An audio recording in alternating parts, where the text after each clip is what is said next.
big deal with us being married for 19 years? The hoopla. I don't um, know if you would use that word, but you know. yeah, I probably wouldn't use hoopla, but nonetheless, yeah, married now.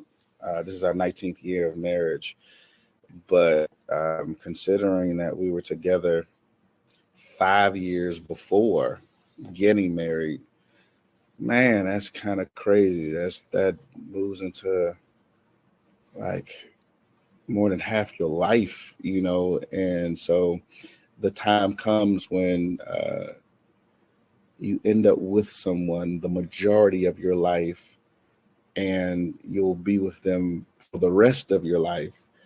So it was really simple for me because I didn't necessarily want to choose anyone to be in my life who could handle me in my present state, but to try and talk to someone who complemented my future. It mattered a lot to me, and so I really think that that's the secret to it all. That everyone that those that don't grow with you can't go with you, and they definitely not gonna go with you for 19 years of marriage. It's a commitment. It was work. It's still work, but if I had to just say what the hoopla, your words, not mine, the hoopla is all about, I say making those types of choices and knowing why you make the decision, why you make the choice. It can't be for the day, for the wedding. It can't be for the sake of the children. It can't be for your reputation or because you're curious about conversation, but it's really got to be something that you decide that somebody can handle you for the duration of your life. Because a lot of people are entering marriage, they're exiting it just as fast as they're entering it. As a matter of fact, I remember the year of our Lord 2005 very vividly, and it was a lot that we knew Facts. personally that got married. I was in a few of those weddings, and unfortunately, for whatever reasons, they're not married any longer. And I'm not saying that we're exception to the rule, because we've had our times where we may have wanted to 100%. have the same kinds of decisions, but there are things that meant more to us that was beyond those moments that you might have had difficulty. So I didn't mean to dominate. That's only No, first question. So I'm no, sorry. you're not I just dominating. don't. I just had to try and end on blah. Okay, because I'm not sure what you're about to say, but it's not Wayne and there's nothing wrong with what you said. You said something that triggered a thought, and you kind of touched on it a second ago, where you said that a bunch of people that we know personally got married the same year that we did, and except for maybe the exception of one couple that I can recall, Too. two couples are still married along with us. And then when you started off, you said that we've been married for longer than we've been alive, and then we'll continue to be I married. didn't Did you say say something no. like I didn't say married. I said together. together? When you We'll start to tap together on those, those extra 5 years, I didn't say longer than we've been alive. I said it gets to a half point. of our life. It gets to a point where you've been with someone longer than you haven't. Is the Okay, point that that's I'm what you making. said. Yeah. Yes, been with someone longer than you haven't is what you said. And then um and then you added on an additional part that you said, and then we'll continue to be together Yeah, for the duration of your life. for Yeah. the duration of your life. That Yeah. was the part that I was trying to get to. So how do you know that you're going to be with someone for the duration of your life if all these other people have hence now are no longer together? I just don't think that that's a decision that they've made. Now, I mean, there are some circumstances that warrants people to make those tough choices. Um, but I think that for me, my power comes in because I really stand to my commitments. You know what I'm saying? And Darren Hardy defined commitment for me.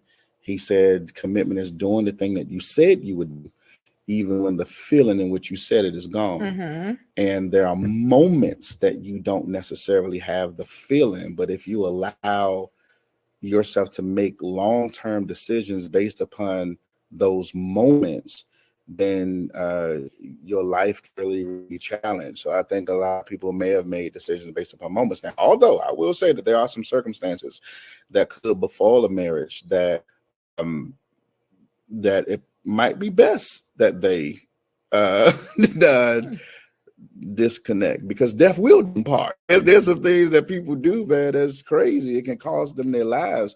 And I mean, as long as there's no situations as such, I'm not going to go down the list or the Please don't. myriad of instances whereby it could be the case. But I know for me, I can't speak for you. I know for me that I made a decision. And it's your choice now. Being someone who compliments you well makes it easier to make that decision and to make those type of declarations that it's the duration of life. But if there's uncertainty, just don't do it. Just don't. Yeah, I think that people change. So who you are before you got married, then when you initially get married, in the middle of your marriage, and then as the years progress, especially when you turn decades start to happen, you evolve into a different being, and then you evolve together. And so probably what I would say would be certain things that I probably would have been probably deal breakers for me initially, probably are no longer deal breakers, because I have matured as a person. I've matured as a woman of God. Something's in my mouth. As a woman of God. Um, and so there's a whole lot of things that that um that have changed. So with that understanding, how do you think that our love has evolved? Do you think it has evolved? Great question. Let me just say something to that. Let me say something to what you said before, and I think that it will probably help to answer the question. So let me just answer the question. Our love has definitely evolved. Um, in my humble opinion, I think that we have so many other things that are contributors to our love that we did not have at the beginning, or that we did not have pre-marriage that we have post-marriage. However, be it as it may, you said something that I don't know that I agree with. You said that people change. Um, and if that's true, that could pose problematic. So years and years ago, I'll never forget being in a meeting. Dr. Miles Monroe said something that I thought was very, very interesting. And enough, it wasn't a church meeting; it was actually a secular talk. And he was saying, he said something that I thought was interesting. He said, "Over the years, I've grown, but I haven't changed." Um, and I had to sit with that for a little while, because sometimes people say things that are provocative. It just makes you think, or Right. say I'm things that sound listening. good, but it doesn't mean it's true, you know. But I think that I agree with that, because at the core, I don't know that I've changed. But in terms of evolution, becoming better than I was, if you're speaking in change with those respects, that's a little different. But at the core, if who you are changes, that could pose a problem. I've become better. There's some things that I may do differently. I think that you've become better. I think there's some things that you do differently. I think that you have evolved. But at the core, I don't know that you've changed, because at the core, if you change, then I don't know that you're still the same woman for me, or What? I the This is same, new or I the information. same man for you. I'm saying this. This is new information. I have never heard you say this before. Yeah, because you never asked me this before. Okay. So I So mean, are you trying to suggest that I had changed, but I have become better?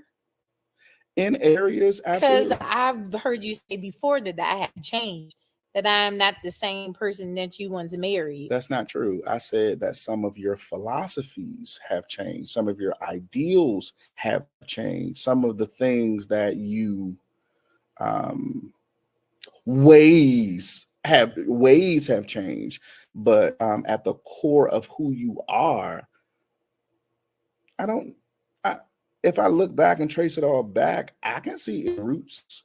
I can see the root of the betterment. I can see the root of the worst, because there's better and worse. I mean, for us both. I mean, I'm not the victim here. You know what I'm saying? Like at the end of the day, I'm Oh, saying that yeah. there is for better and there is for worse. But if I trace it all back, there are some things that we ignore at the core, but it's there. There's some things that aren't as prevalent, but it's there. There's some things that have the potential to grow into something that you may not like, or some things that you may actually absolutely adore. But change, I don't know. I know that you've become better, and I just chose to focus on the better rather than the worse. But Okay. so when we talk about some ways, are the things that I'm referring to. Because if that's the case, then there might be grounds for a different conversation, because Oh, Jesus. All right, that'd but be then false pretense. you didn't finish answering the question then. I did. That's the first thing I did. How did our I love said, evolve? so our love evolved. I thought I kind of answered it. It was very short. I didn't elaborate on the question, but I think our love has certainly evolved over time. One thing for sure, two things for certain, is that love is beyond a feeling and an emotion. Although I do have strong feeling, emotion, and affection for you. I do, I do have those wonderful feelings, but I think I'm wise enough to know that it's not limited to what you feel. So love is a choice. Love is a decision. Love is um, is literally your choice, and you standing by your choice. I know that our love has have evolved. Now there are many things that are contributors to the evolution of our love that have made it easier, i.e., having two amazing children. That makes it easier. Now this is the mother of my children. Watching you just thrive and succeed, and not sit complacent and wait on a man, me, or anyone else to turn you on, but having certain ambitions, and those things, that helps your intentional growth in some areas. That helps to make the process easier. But love has its evolution, and love has certainly, our love specifically, has definitely grown, at least from my perspective, over the course of these 24 years. um, 19 of them being in matrimony. But yeah, So then 100%. can you love multiple people the same way? I don't think that you can love multiple people with the same capacity, No, but the can, same way. I didn't say capacity. well, I said that's the kind of same what I way. mean. I don't know what you're asking me.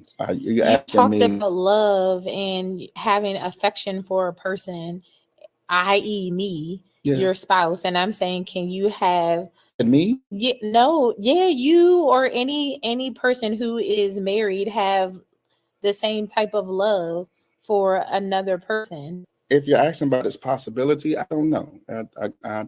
I suppose anything is possible. Its probability, maybe not, because I don't think that anyone would put themselves through that level of um, burden, because love comes with its burden and blessing, right? Hmm. So even through counsel, I I tell people,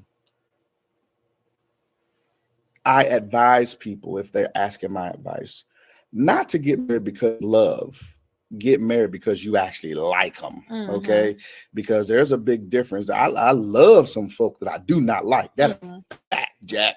Now I know Hmm. that we're talking about different types of love and levels of love, but I do love some people that I do not like. And there are times where you love me, but you ain't necessarily like me. Right. And I put it on you and not on me. So, but there are times in every relationship that I think that you go through that power, that struggle, that process where you don't necessarily like what comes from the person, but you love them. And love keeps you there. Love holds you hostage. Love keeps you in places that you probably should be running from. But love keeps people there.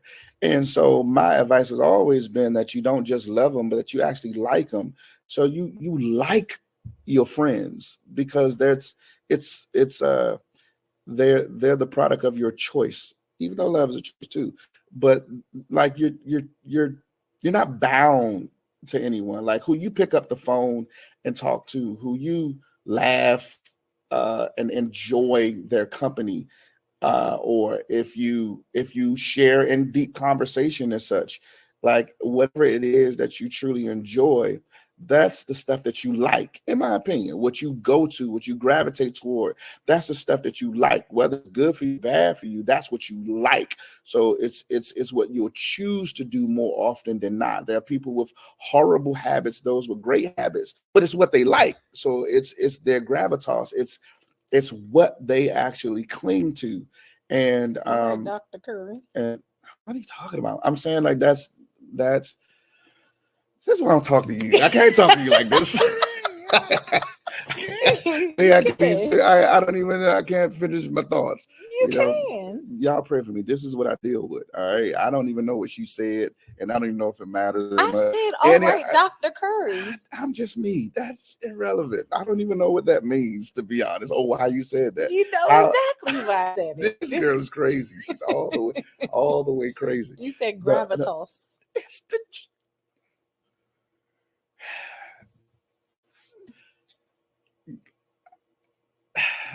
people's love.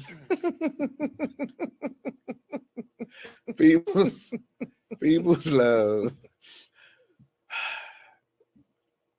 I don't know if anyone should put themselves through that portion of burden of love where they are tied to someone that they may not even like.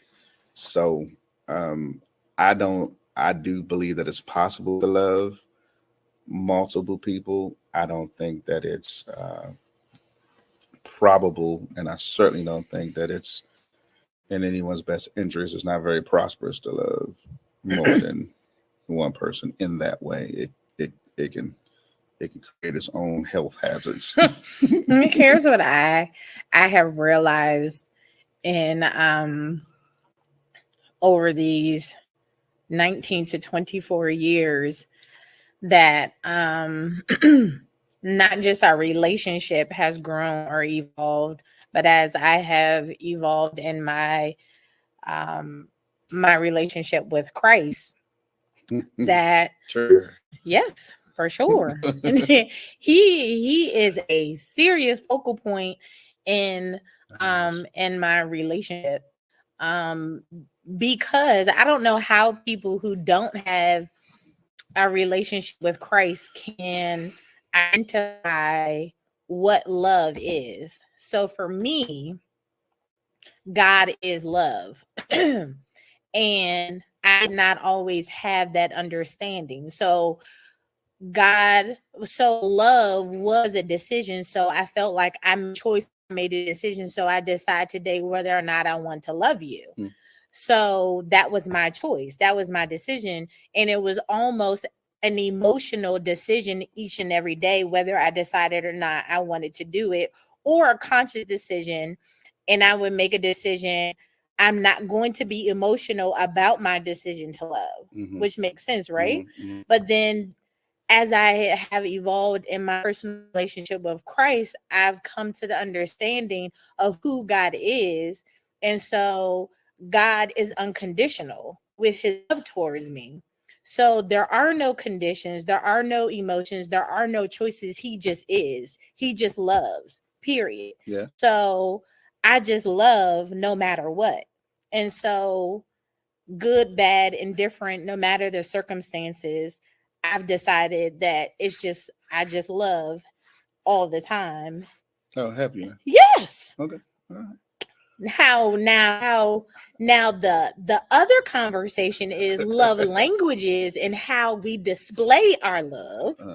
That's different, Okay. but that's not the same thing as making a conscious effort to love someone in a marriage, because you can turn that off and be like, I'm not doing this anymore. No question. And you can just exist to be and be apart because you do have children, or because you are connected in the ways that you said that we are connected in business, or so many other things that connect us, that those are what connect you, and not having a love that connects you.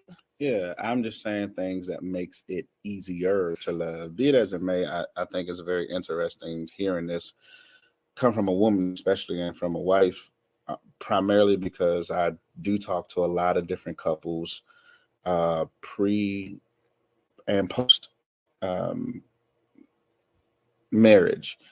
And one of the things that I'm constantly telling men, um, and this is your correlation to Christ and your and God's love, however you put it. It's one of the things that I'm often telling men, because that adds a whole new dynamic. That if you start to go based upon your belief systems and what you try and follow as your pattern, i.e., the scriptures, looking at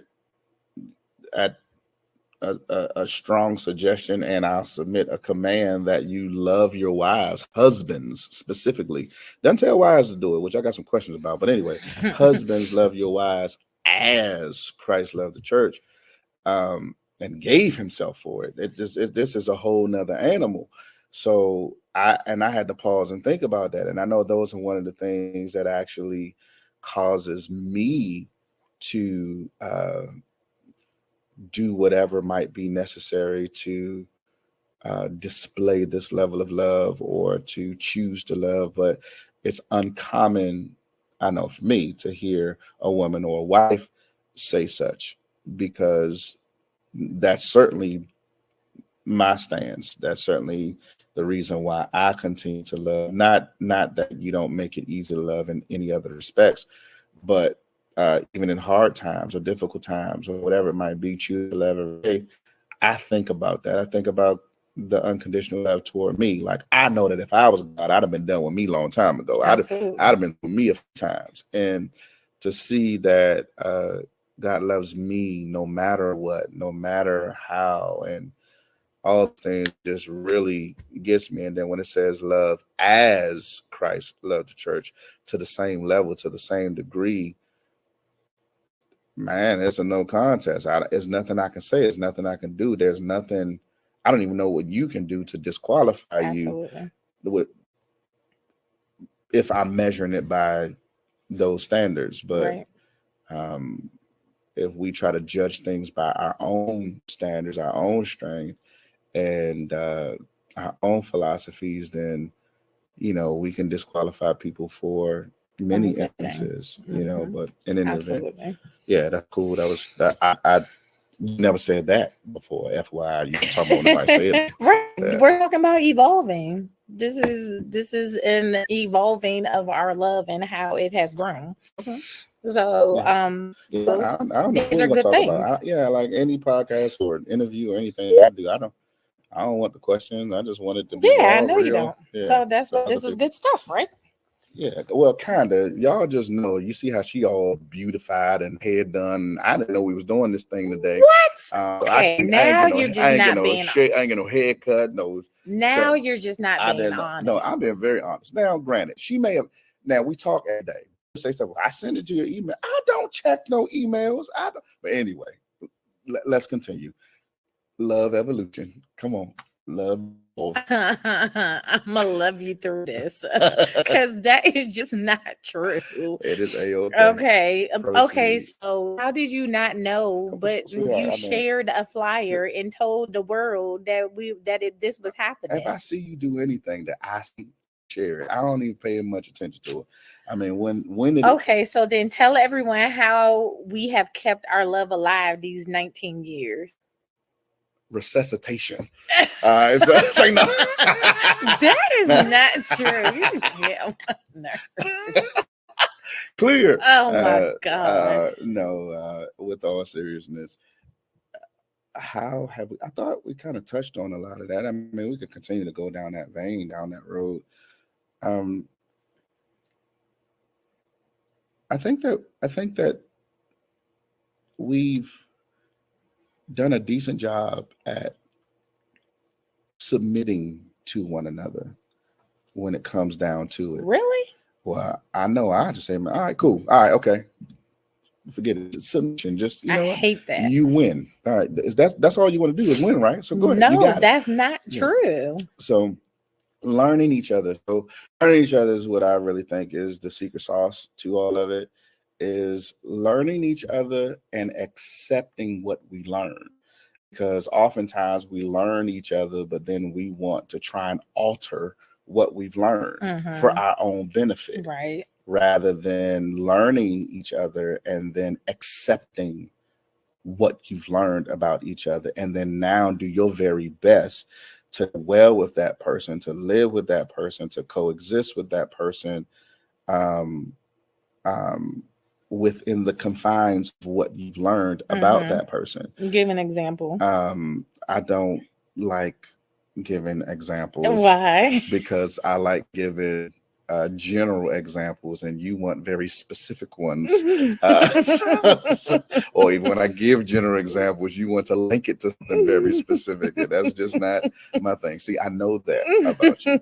But my point is, I think that the secret to all of this is to learn each other and then accept what you learn and then love what you learn.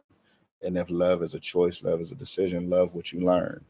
And as long as, in my opinion, as long as there are more things that you like than that which you dislike, or if the fewer things that you like outweigh that which you dislike, I guess I'll say it doesn't have to be doesn't have to be a numeric system, but you have to kind of systematize those things and compartmentalize it and say, look, what I like outweighs what I do not like, which will cause it to be easier for me to love. And it doesn't have to be easy. Some people are just difficult to love, but that doesn't mean that they're impossible to love. So what has helped us is, I think that we're doing a better job, or have done a better job, to learn one another and accept what we've learned and try to make those adjustments, rather than trying to change you. I'll change me in order to. I think there's something that you said that one of the things that you think that we helped us to evolve in our love was that made it easier, I think is how you phrased it, was the ways in how we have connected over the years that we didn't always connect. And so what I see is that what has helped us keep the love alive over the years is giving one another space to grow, and not stifling one another, because I've expanded in certain areas that I never mentioned that I ever wanted to do when we first got married. That wasn't even a conversation. Yeah. That you didn't hinder and say, well, no, you can't do that, or you don't have any space to do that. You have supported my singing efforts. You have supported my baking efforts. You have supported podcasts. Anything that I have wanted to do, you have supported that. And in turn, anything that you have done, speaking, traveling around the world, missions, all different, writing books, anything that you have done, I have supported, and we have allowed one another to expand and not stifle or hinder one another. So I think that that has allowed us to grow and then love each other, because I see something new in you that I didn't know was there before. And it's like, man, that's great. And I can appreciate that. I'm excited about that, Yeah. rather than being jealous or having something like, I can't believe you over there, in Africa preaching, like, because that's not something that I want to do, So it's being able to celebrate you in the in the good things and all of the things that all of your accomplishments.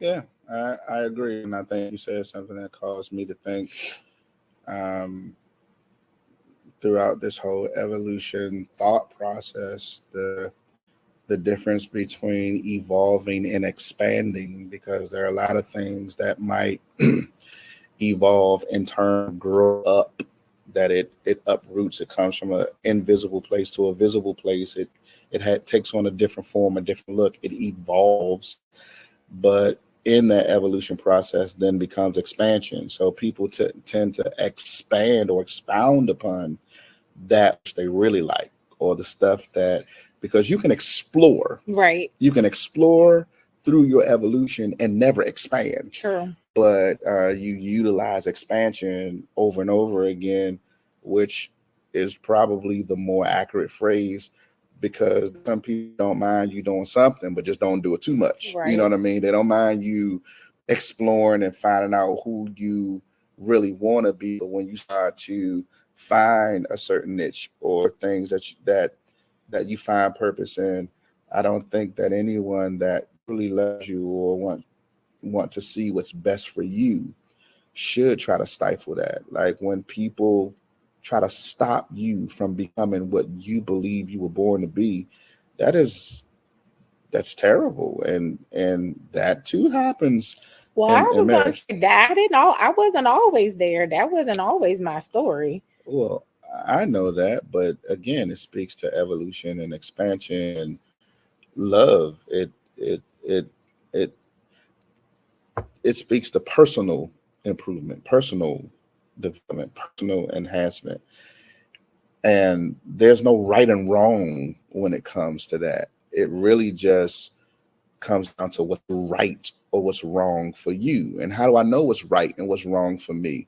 When it starts to affect my life, my world. You know what I'm saying? So, like, what makes it right or wrong for me is when it starts to create turbulence and trauma in my world. So, It's even bigger than that. I've talked to other women or spouses, and sometimes I'm hindering you, the spouse, the husband, because I don't have purpose. So if yes. I don't have a purpose myself, I don't have anything that I find that I have to do myself, then I want to block you from doing anything and doing greater, because it seems like this is another thing to take you away from me, and I don't have anything else to do, but I'm solely focused on you.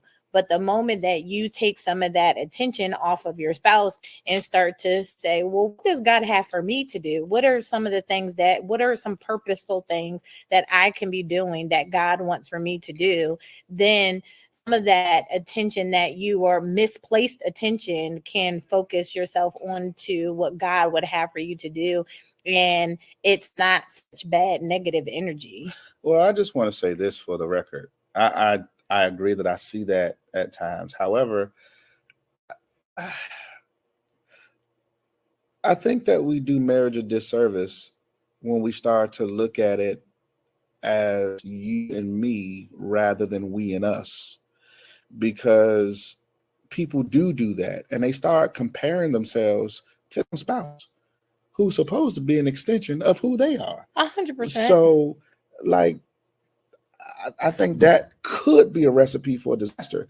It does create envy and jealousy and all kinds of things in a marriage. You would never think that a spouse would be jealous or envious, whichever is the appropriate phrase for this conversation, or both, um, of their own spouse. It's you are me. I am you. What?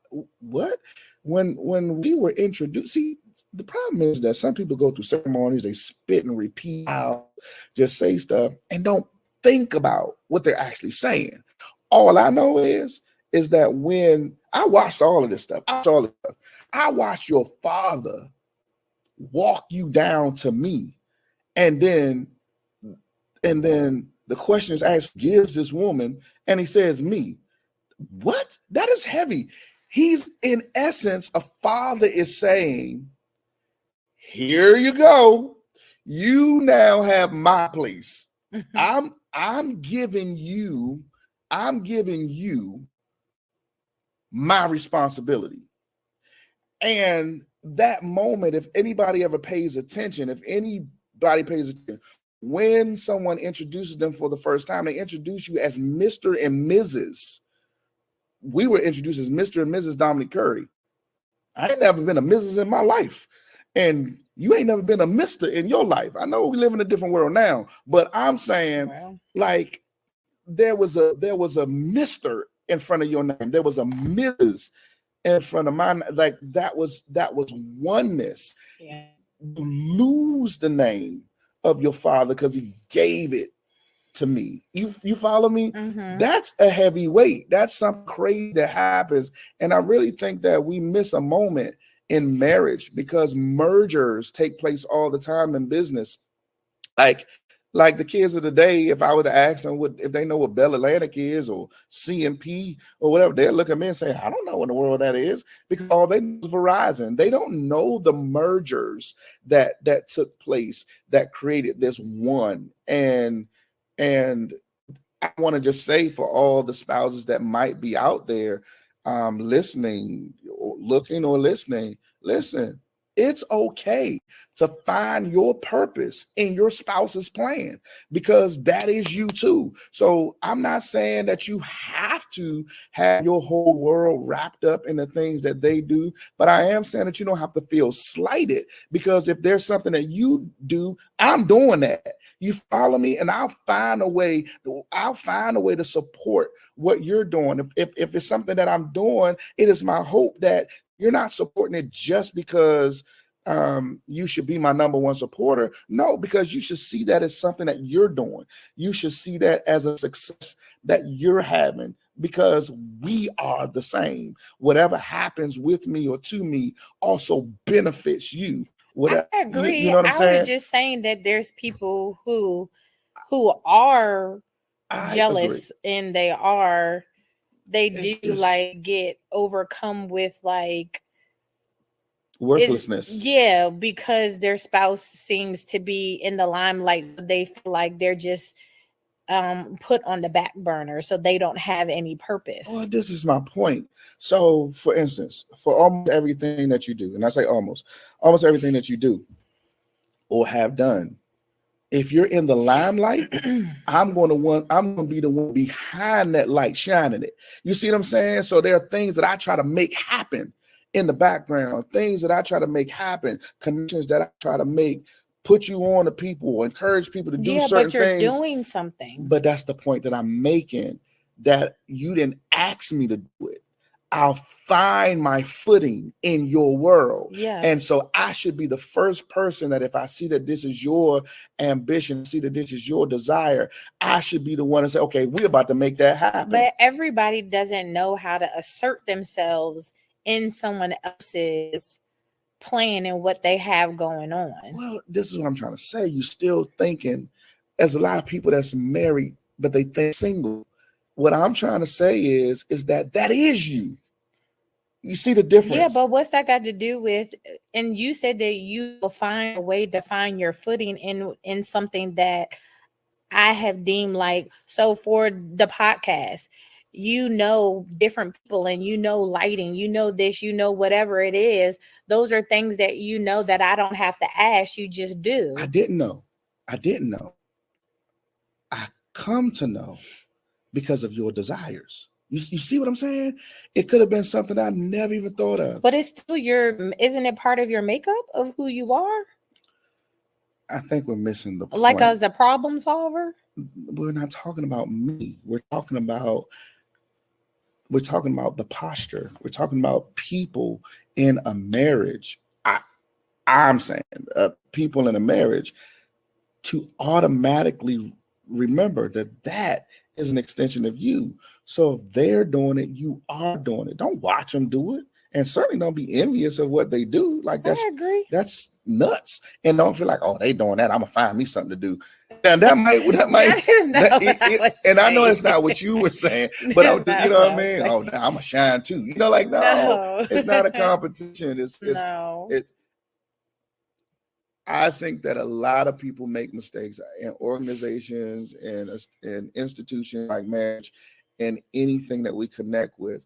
The people that are sent to complete, you decide to try and compete. Don't compete with someone that was sent to complete you. They were sent there to compliment you, and you turn that which was sent to compliment you into a competition. That's crazy. That's crazy. When when we can all be great by doing our part in the grand scheme of things. There are some things that I would never be able to do if you didn't step in to do it. There's visions that I've cast and said, look, this is what I want to do. And I get all types of honor and recognition and credit for it, but I don't take it. I give it away. I say, nah, if it wasn't for people like my wife who helped to bring this to pass or go and do this day in and day out, man, it would fall apart.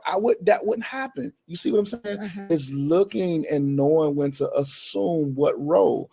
Um, the stage is not for you. Can star without never being on the stage, and so the stage is not always for me. Sometimes it's doing something else. You know what I'm saying? Like, it's all of those things, and I'll burn my favors, use all of my connections, use all of my resources to help you do whatever it is that you want to do, because it's not just you. You're also me. You're me. You're an extension of me.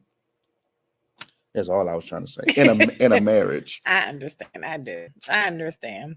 So this has been great. I think that everyone who's watching has gotten a lot of tidbits, a lot of things that they can take away about how to love, how to keep their marriage alive, keep the love alive, especially a lasting marriage, because that's kind of what our focus is on, what we're talking about.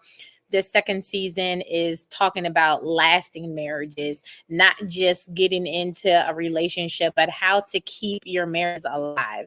So, here is our last and final question, okay? In 3 words, what would you tell your 25-year-old self and explain? 3 words. Um,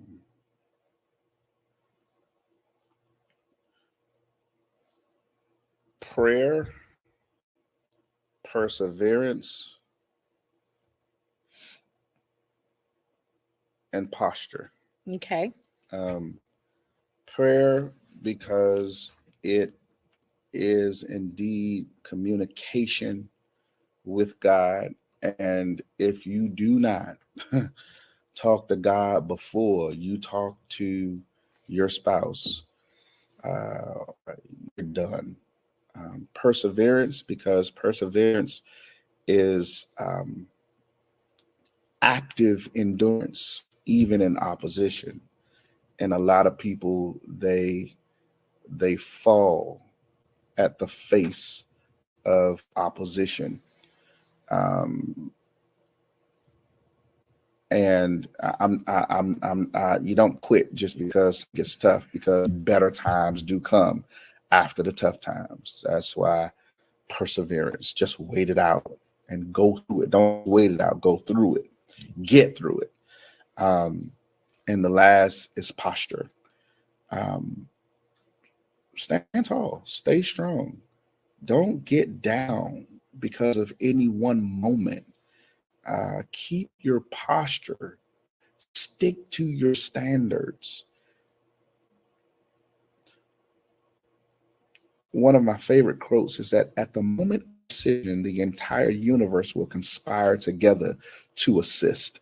If you maintain your posture and you don't waver in your own philosophies, your own standards, eventually, if the thing is going to work or is meant to work, evolution is inevitable. It will start to evolve. It will start to reshape, but you've got to maintain your posture while persevering, while praying the whole time. 3 words. Nice. I like it. Well, that's it, family. We have prayer, perseverance, and posture. Thank you so much. That concludes episode 1 of season 7, part 2, relationship edition. Thank you so much. Until next time, see you. Go back.